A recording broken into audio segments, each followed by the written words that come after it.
جی doctor صاحب السلام علیکم. وعلیکم السلام ورحمۃ اللہ وبرکاتہ. امید ہے خیر آفس سے ہوں گے سر آپ. آپ خیریت سے ہیں حضور؟ اللہ تعالیٰ آپ کو جزائے خیر جی دے، عزت الحمدللہ. دے. بہت مہربانی آپ. تھینک معافی یو چاہتا ہوں، سر. بہت انتظار کرنا پڑا آپ کو. وہ پھنسے ہوئے تھے نہیں ہم نہیں، بڑی علامہ انٹرسٹنگ صاحب کے گفتگو ساتھ. ہوتی ہے تو ساروں کے نکات سننا پڑتے ہیں. کوئی ایشو جی نہیں جی، مجھے ویٹ کرنے کا، انتظار کرنے کا. زندہ رہیں، سلامت رہیں، حکم کریں.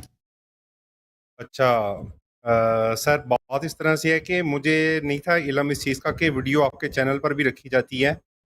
تو ماشاءاللہ اس کے ویوز جو ہیں وہ 31,000 کے قریب چلے گئے ہیں. تو میرے تو دور قریب تمام دوست احباب نے میرے لنک بھیجے بغیر ہی دیکھ کر مجھے کالز کرنا شروع کر دیں.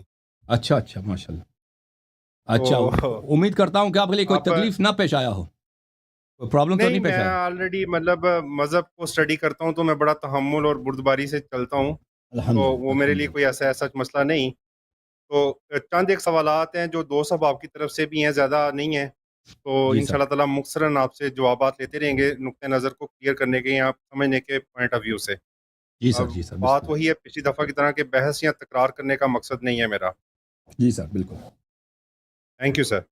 اچھا سر، جو پہلا سوال ہے جہاں سے ہماری کنورسیشن لاسٹ ختم ہوئی تھی اسی کے حوالے سے ہے کہ آیت تطہیر سورہ احزاب 33 نمبر آیت اور سورہ مائدہ کی 6 نمبر آیت جو ہے، یہ دونوں آیات کو بعد میں نے بالکل ایک آمنے سامنے رکھ کے ان کو میں نے بار بار پڑھا ہے، بار بار دیکھا ہے. اور اس پہ میں نے لیکچر بھی سنے ہیں، مولانا اسحاق صاحب کے بھی سنے ہیں، اور آپ کی تفاسیر کو بھی میں نے دیکھا جو میرے پاس پی ڈی ایف فارمز وغیرہ میں موجود ہیں. تو سر اس میں میری یہ مشکل ذرا حل کریں کہ جیسے سورہ مائدہ کی آیت میں اللہ تعالیٰ کچھ قوانین بیان کریں کہ یہ کرو یہ کرو یہ کرو یہ کرو، تو اس کے اس اللہ تعالیٰ کہتے ہیں کہ میرا ارادہ یہ ہے کہ میں تمہیں پاک کر دوں، تمہیں نعمت مکمل کروں.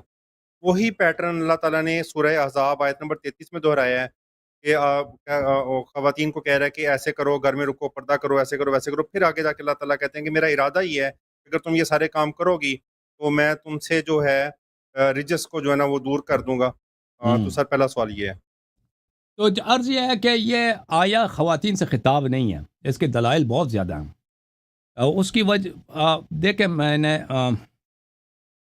آپ کی خدمت میں عرض کروں. اس پہلی بات یہ ہے کہ صحیح احادیث ہیں کہ یہ آیا خواتین کے لیے نہیں ہے. رسول پاک صلی اللہ علیہ وسلم کے احادیث حجت ہیں.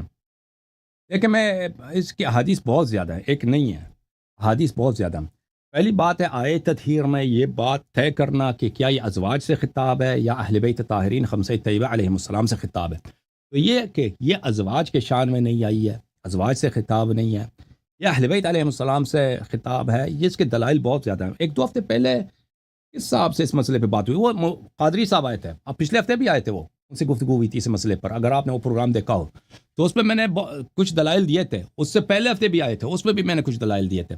تو ابھی آپ کی خدمت میں ان سب دلائل کا تکرار نہیں کرتا کہ وہ کہ قرآن مجید میں آیات بہت ایسے ہیں کہ ایک ہی آیت کا صدر کسی سے خطاب ہے، اس کے وسط کسی سے خطاب ہے، اس کا ذیل کسی اور سے خطاب ہے. یا ایک ہی آیت ہے کہ سر میں کوشچن کو شارٹ کر دوں. نہیں، ابھی میرا جواب سن لیں کہ آیت آپ نے کہا نا، آپ نے کہا کہ یہ آیات ازواج سے خطاب ہے. یہ پریمس ہی غلط ہے. یہ آپ کی جو پری سپوزیشن ہے، یہ آپ کے ذہن میں جو مقدمہ ہے، یہ غلط ہے. یہ ازواج سے خطاب نہیں ہے، یہ خمسہ طیبہ سے خطاب ہے. یہ اس کی ہمارے جو بھائی اہل اسلام ہے وہ کہتے ہیں یہ ازواج سے خطاب ہے. ان کے پاس کوئی دلیل نہیں ہے سوائے ترتیب آیات کے. یہ ترتیب آیات ان کو بخوبی پتہ ہے، جو لوگ تفسیر پہ کام کرتے ہیں، جو تفسیر میں تحقیق کرتے ہیں، کہ قرآن میں اس طرح آیات بہت ہیں کہ ایک ہی آیت ہے، اس کا صدر کسی سے خطاب ہے، ذیل کسی اور سے خطاب ہے. اور یہ بہت قرآن میں بہت واقع ہوا کہ ایک ہی آیت ہے، اس کا صدر ایک مقام پہ نازل ہوا ہے، اس کا ذیل کسی اور مقام پہ نازل ہوا ہے. اس طرح نہیں ہے، اس کو تبعیض فی النزول بولتے ہیں. اور پھر العدول فی الخطاب بولتے ہیں. یہ اس کی بحث کافی طویل ہے، میں اس کو اب نہیں چڑھنا چاہتا. میں آپ کی خدمت میں سر میں آپ کا پوائنٹ سمجھ گیا ہوں. میں آپ کی خدمت میں ایک صحیح حدیث پیش کرتا ہوں. ایک اس طرح کے احادیث بہت ہیں، میں نمونے کے طور پہ حدیث پیش کرتا ہوں. یہ کتاب ہے مسند احمد ابن حنبل، جلد نمبر 44. یہ تحقیق کی ہے شعیب الارناؤط صاحب نے، جلد نمبر 44 ہے. یہ مسند فاطمہ بنت رسول اللہ صلی اللہ علیہ وسلم. اس کے بعد مسند بنتی ہے کس کی؟ ام سلمہ رضی اللہ تعالیٰ عنہ کی مسند. اس میں صفحہ نمبر 118 میں یہ حدیث صرف ان سے نہیں، کئی صحابہ سے یہ مروی ہے کہ انہوں نے تصریح کیا ہے کہ یہ آیت کے نزول ہی اہل بیت علیہ السلام کی شان میں ہے. یہ روایت کرتے ہیں اور اس پہلے میں اس کا سند بتاؤں. اس حدیث کو نقل کرنے کے بعد شعیب الارناؤط صاحب، یہ حاشیہ نمبر 6 اس کے بعد کہتے ہیں حدیث صحیح وله 3 اسانید. یہ حدیث صحیح ہے، اس کے 3 اسانید ہیں، ایک سند بھی نہیں ہے. اور یہ صرف ام سلمہ سے نہیں ہے، یہ بہت سارے صحابہ سے ہے. اچھا حدیث یہ ہے میرے محترم ناظرین، حدیث نمبر 26508 کہ ام سلمہ نے فرمایا کہ نبی صلی اللہ علیہ وسلم ان کے گھر میں تھے. فاتته فاطمہ علیہ السلام ببرمۃ، حضرت زہرا اطہر سلام اللہ علیہ وہاں پہ کچھ کانا لے کے آئے تھے، برما کانا لے کے آئے تھے. فیہا خریزۃ، برما بولتے ہیں برتن کو، خزیرہ ایک قسم کا کانا ہے کہ اس میں گوشت ہوتا ہے، اور اس میں میرے خیال میں اس میں وہ بھی ڈالتے ہیں، گوشت کے ساتھ اس میں آٹا بھی ڈالتے ہیں، تو اس کو سوپ کے طور پہ مثلا سالن سوپ کی طرح سے پکایا جاتا ہے، اس زمانے میں پکایا جاتا تھا. فدخلت بها علیہ، تو بی بی سلام اللہ علیہ نے وہ اپنے والد گرامی کے پاس لے کے آئے تھے، وہ لے کے آئی تھی کھانا. فقال لها ادعی زوجکی وابنیکی، تو والد گرامی نے فرمایا، رسالت مآب صلی اللہ علیہ وسلم نے فرمایا کہ اپنے شوہر کو بھی بلاؤ اور اپنے 2 فرزندوں کو بھی بلاؤ، 2 بیٹوں کو بھی بلاؤ. قالت ام سلمہ رضی اللہ تعالیٰ فرماتی ہیں فجاء علی والحسن والحسین والحسن فدخلوا علیہ، علی علیہ السلام آئے، حسن علیہ السلام آئے، حسین علیہ السلام آئے، اور زہرا سلام اللہ علیہ وہاں پہ وہ تو ان کو لینے آ گئی تھی، وہ آئی ہیں. فجلسوا یاکلون من تلک الخزیرہ، وہ سب بیٹھے ہیں اسی برتن کانا جو بی بی سلام اللہ علیہ لے کے آئیں، گوشت اور سالن اسی سے شوربہ جیسا ہوتا اسی سے کھانے لگے. وهو على منامة له على دکان تحته کساء خیبری، رسول پاک صلی اللہ علیہ وسلم جہاں پہ انسان سوتا ہے فرش، اس پہ بیٹھے تھے، ان کے نیچے ایک خیبر کے اون سے لایا گیا ایک کمبل تھا، کملی تھی. قال وانا اصلي في الحجرہ، میں اگلے کمرے میں، اس حجرے کی بات نہیں ہے، اس کی بات آئے گی اس کی دلیل، کہ میں اگلے حجرے میں مثلا دروازہ ہے، دروازے کے اس طرف ایک دوسرا حجرہ ہے، میں وہاں پہ نماز پڑھ رہی تھی. فانزل الله عز وجل هذه الايه، تو اس وقت اللہ نے یہ آیہ نازل کی ہے، انما يريد الله ليذهب عنكم الرجس اهل البيت ويطهركم تطهيرا. تو یہ لوگ سب پنجتن پاک ایک جمع کانا کر رہے ہیں، تو اللہ تعالیٰ نے آیہ نازل فرمایا، سورہ احزاب آیہ نمبر 33، فاخذ فضل الكساء فغشاهم به، رسول پاک صلی اللہ علیہ وسلم نے وہ جو کملی تھی، کملی کا جو سائیڈ والا حصہ ہے، جو زیادتی والا حصہ، اس کو انہوں نے اٹھایا ہے اور اس کو کھینچا ہے، اور سب کو کملی کے اندر داخل کیا، یعنی کملی سے سب کو لپیٹا ہے. ثم اخرج یدہ، اور پھر اپنے ہاتھ کو نکالا ہے، فالوا به الى السماء، ہاتھ سے آسمان کی طرف اشارہ کیا. ثم قال اللهم هؤلاء اہل بیتی وخاصتی، اے میرے رب یہ میرے اہل بیت ہیں.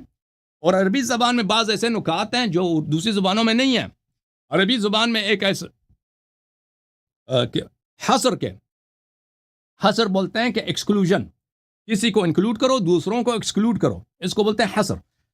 اس کے ایک طریق میں سے یہ ہے کہ مسند الیہ دونوں معرفہ ہوں، یہاں پہ مسند الیہ دونوں معرفہ ہیں. ہؤلاء اس ضمیر اس میں اشارہ ہے، اہل بیتی یہ جو ہے مضاف ہے ضمیر کی طرف، اور یہ بھی معرفہ ہے. مسند الیہ دونوں معرفہ ہیں، یہ صرف یہ میرے اہل بیت ہیں، اس کا مطلب یہ ہے صرف یہ میرے اہل بیت ہیں اور یہ میرے خاصہ ہیں اور یہ سب سے قریبی میرے یہی ہیں. فاذهب عنهم الرجس، اللہ ان سے رجس دور کر، وطہرهم تطہیرا، اے اللہ ان کو پاکیزہ بنا. اللهم هؤلاء اهل بیتی وخاصتی فاذهب عنهم الرجس وطہرهم تطہیرا. اچھا انہیں ہر پلیدی ان سے دور کر، ان کو پاکیزہ بنا. قالت فادخلت رأسی البیت، میں نے کمرے میں اپنا سر داخل کیا، تو پتہ چلا کہ یہ سائیڈ والے کمرے میں نماز پڑھ رہی تھی، حجرے میں، اس نے کہا میں حجرے میں نماز پڑھ رہی تھی، اس حجرے میں نہیں تھی، سائیڈ والے میں تھی. اچھا میں نے اپنا سر دروازے سے داخل کیا یا کھڑکی سے داخل کیا، میں نے اپنا سر کمرے میں داخل کیا. قلت وانا معكم یا رسول اللہ صلی اللہ علیہ وسلم، میں آپ کے ساتھ ہوں. تو انہوں نے فرمایا انکی الی خیر، انکی الی خیر، آپ عاقبت بخیر ہیں، آپ عاقبت بخیر ہیں، آپ کی عاقبت اچھی ہے. نہیں فرمایا کہ آپ اہل بیت علیہ السلام میں سے ہیں. تو یہ تو واضح، اس طرح کے احادیث بہت زیادہ، میں کسی دن انشاءاللہ تبارک و تعالی اس پہ تقریر کروں گا، اور میں بہت سارے 30-40 احادیث میں آپ کے سامنے پیش کروں گا کہ صحیح اسانید کے ساتھ، یہ نہیں مشکوک اسانید کے ساتھ، صحابہ نے تصریح کیا کہ آیا پنجتن پاک کے شان میں نازل ہوئی ہے. جب یہ دیکھیں ام سلمہ جب کہہ رہی ہیں کہ ان کے شان میں نازل ہوئی ہے، بھئی یہ جھوٹ تو نہیں کہہ رہی نا. تو پہلی بات ہے کہ ازواج کے شان میں نازل ہوئی، یہ بات غلط ہے. جو ہمارے مخالفین، شیعوں کے مخالفین اس بات کو مشہور کرا رہے ہیں، یہ بات غلط ہے، ان کے پاس کوئی دلیل نہیں ہے. اچھا قرآن میں سے خود ان کے پاس، ہمارے پاس بہت سارے دلیل، ان کے پاس کوئی دلیل نہیں ہے. اور پھر احادیث جھوم جاؤ شیو جھوم جاؤ پرواز کرو کیوں فخر سے سر اٹھا کیونکہ اللہ تعالیٰ نے تمہیں انتخاب کیا صراط حق پر صرف تم ہو صراط ایمان پر صرف شیعہ کیونکہ اللہ تعالیٰ نے تمہیں انتخاب کیا صراط حق پر صرف تم ہو صراط ایمان پر صرف